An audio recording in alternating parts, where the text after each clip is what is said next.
El 8 de diciembre de 1980, el mundo se paralizó.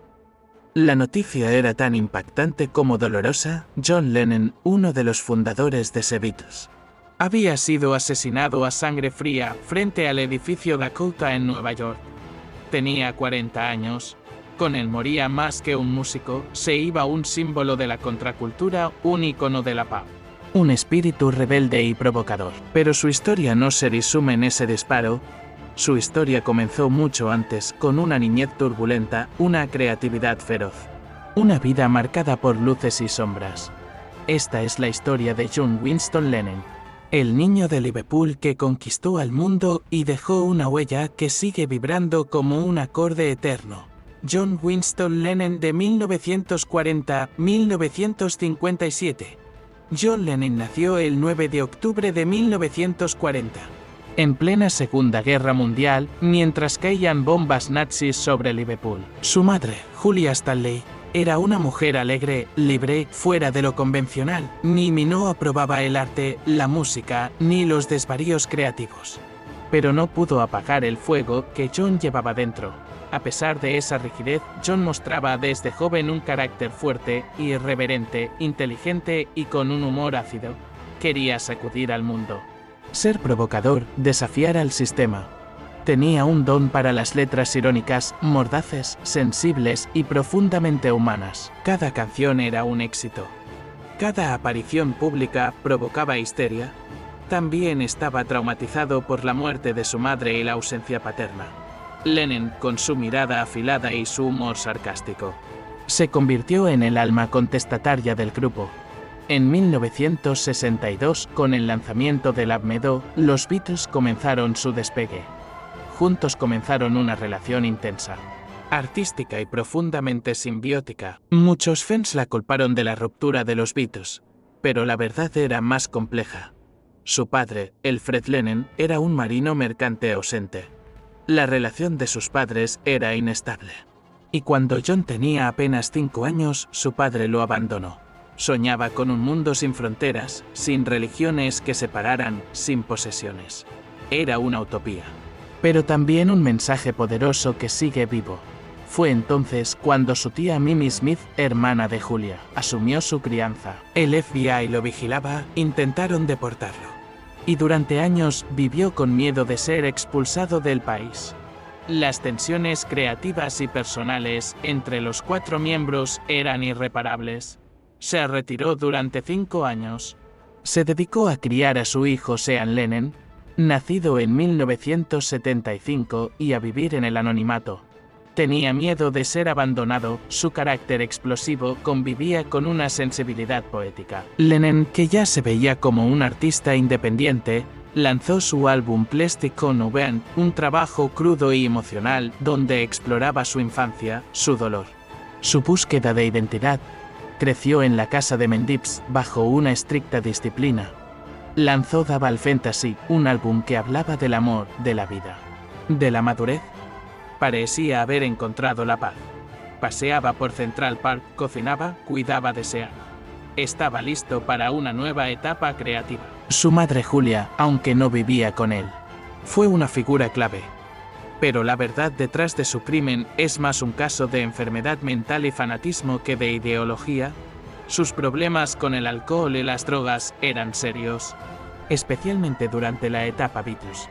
Un hombre que vivió como quiso, que se equivocó muchas veces, pero que dejó una marca imborrable en la música y en la historia. Su lucha por la paz, su desafío a la autoridad, su deseo de cambiar el mundo con canciones, son parte de la cultural del siglo XX.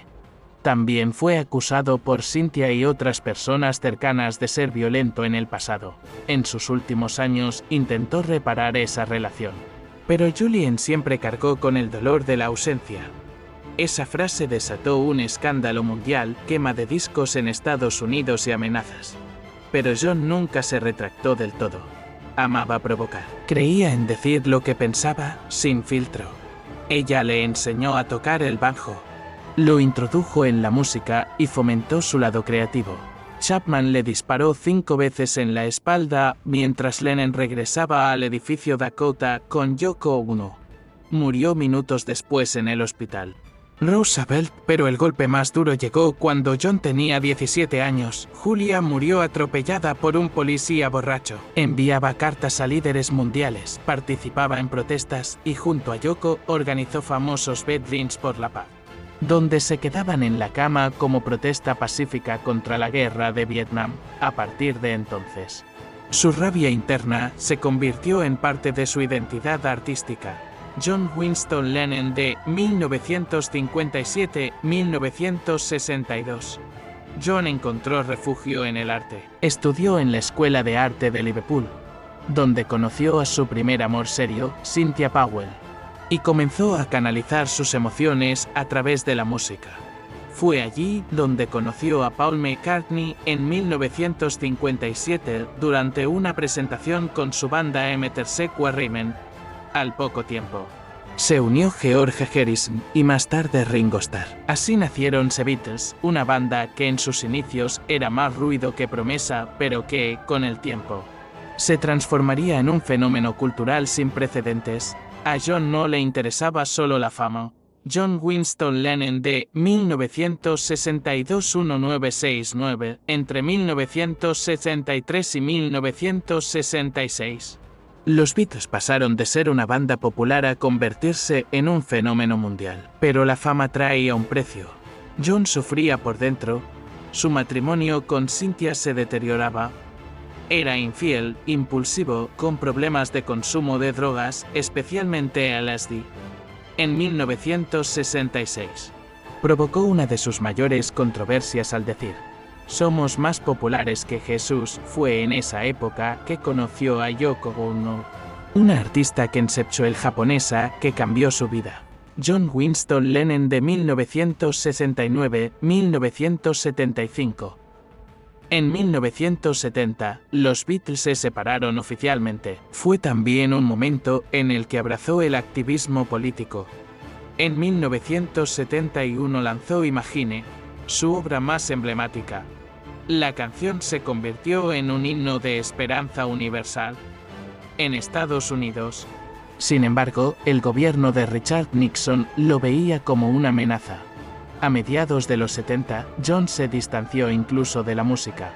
Ahora veamos el lado oscuro: adicciones, infidelidades y contradicciones. John Lennon no fue un santo. Era complejo, contradictorio, muchas veces hiriente. Él mismo lo reconoció en entrevistas. Solía ser cruel con las mujeres, era celoso, posesivo. También tuvo una relación complicada con su primer hijo, Julian Lennon, a quien apenas veía durante su infancia. El regreso musical y su asesinato. En 1980, tras 5 años de silencio, John volvió con fuerza. Pero el destino tenía otros planes. La noche del 8 de diciembre de 1980, John Lennon fue interceptado por Mark David Chapman, un fan obsesionado que esa misma tarde le había pedido un autógrafo. Chapman declaró que lo mató porque Lennon era un hipócrita, porque había dicho que el mundo debía ser sin posesiones, mientras él vivía rodeado de lujos. John Lennon no fue perfecto. Fue rebelde, caótico, tierno, feroz. Sus letras siguen tocando el alma. Monumentos, museos, tributos, documentales, libros, murales y el famoso Strawberry Fields en Central Park recuerdan su vida. Y sobre todo, su música. Porque aunque el mundo perdió a John Lennon en 1980, su voz sigue viva cada vez que alguien escucha You Might Say My Dream, But I'm Not the Only One. Si te ha gustado el contenido que acabas de ver, no olvides darle like al video. Y si aún no lo has hecho, te invito a que te suscribas al canal. Así no te perderás ninguno de los videos que publico cada semana. Solo tienes que hacer clic en ese botón rojo de suscripción que está justo debajo del video y activar la campanita para recibir notificaciones. Nos vemos en el próximo video. Cuídate mucho y gracias por ser parte de esta increíble comunidad.